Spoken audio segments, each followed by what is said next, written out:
Hey, what's up, you guys? Welcome back to my channel. Thank you for tuning in to get another video. I'm your host, That Dragon Guy, and today we have drank half a can of Four Loko.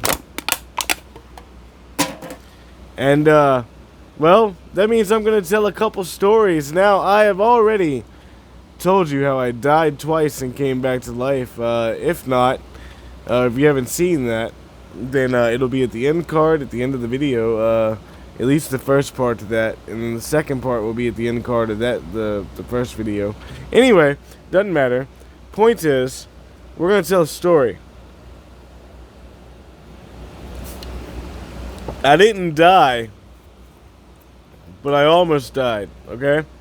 So the first story, I was really, really young, and if you listen to the story of the haunted painting, as you know, I used to have a basement.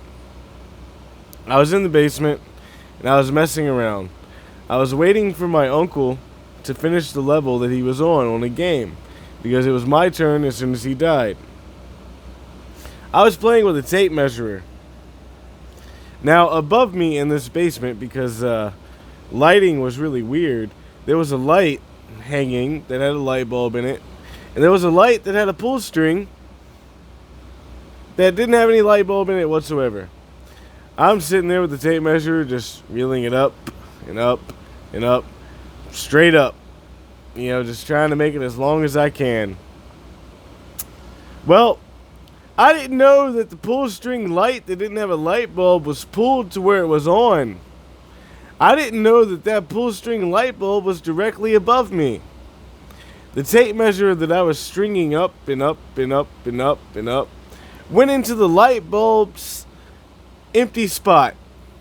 The tape measurer shocked the ever-living crap out of me so bad that I held on to it for a minute, like, oh fuck, you know. But luckily it wasn't locked, so as soon as I stopped, you know, and I let go of the as soon as I got shocked, my fingers locked up in a way to where I wasn't holding the thing to where I was moving it up, so it came down out of the light bulb, luckily. And I dropped the tape measurer. It hurt. It hurt really bad. But that is where I got my first electrocution. My next electrocutions all involved those stupid staplers. Somebody had one of them staplers on the bus, or one of them pins that shock you. And by this point, I'd kind of liked the feeling of being shocked. Slightly. Not enough shock to kill me, but just enough to feel in your fingertips, you know? So, I had grown used to them pencils and staplers. Needless to say, I wasn't fun to prank with them. But the next time I got shocked and electrocuted, was really bad. And I'm lucky we had a breaker box. You'll hear that in a second. Alright, so I moved into a different house, and then I lived here for a while. Some stuff went down, like for instance across the street some people were shooting guns because they got mad at each other, so I decided I'm moving somewhere else. So I picked another family member and I moved with that family member. Now while I am moving, I have a refrigerator. I don't have it anymore, but I had a refrigerator that's like a college dorm refrigerator. You know, kind of small. You put a little bit of stuff in there like drinks. There's a little freezer that you could put like some small pizza, like microwave pizzas in, you know. It was a little fridge. It was small. Wasn't that big. So I was unplugging everything and packing it in the boxes because I was going somewhere else. I'm not getting shot, you know. So I'm going to move, and I'm packing the boxes. And the last thing that's left is the refrigerator. Now, the refrigerator was a 3-prong thing. The wall, for some unknown freaking reason, I was about 16, but for some unknown reason, the wall didn't have 3 prongs. Don't know what happened. Don't care. That's not the point of this story. The point of this story is I had an adapter to change 3 prongs into 2 prongs. Well, I unplugged the refrigerator.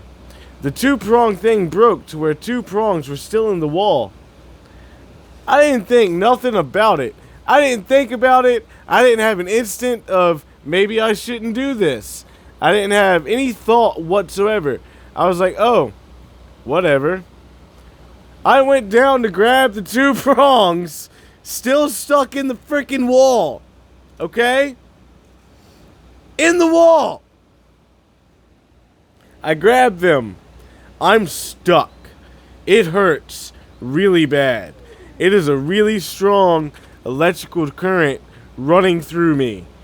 If it had went too much longer before the breaker box snapped off, I probably would have died. But it hurt so bad that as soon as the breaker box snapped off, I fell. I fell directly to the ground and laid there for a minute. And I was like, oh my God. Ow. So I laid there thinking, I am not touching that again. No. I don't know why I'm still alive or how I got let go, but I'm not doing it again. So I found a rubber thing, and I knocked the thing out with like this rubber tied onto the end of this pole that had rubber wrapped around it. So, yeah, those are 2 times that I almost died, but didn't, thanks to lucky coincidences. So I've died twice, and as of right now, because I've got some more stories, I've almost died at least 2 more times, other than the 2 times that I actually have died. If you enjoyed watching Stories While Drinking Alcohol, that's not the title. Stories While Drinking and Telling Stories. Whatever the title is, who cares? If you enjoyed it, like, share, and subscribe. Don't forget that notification bell because I post every single day, and you surely want to be notified because you never know when I'm going to tell some more messed up stories that happened in my life. All that being said, I've been your host, That Dragon Guy, and cheers to you. I'll see you tomorrow. Bye.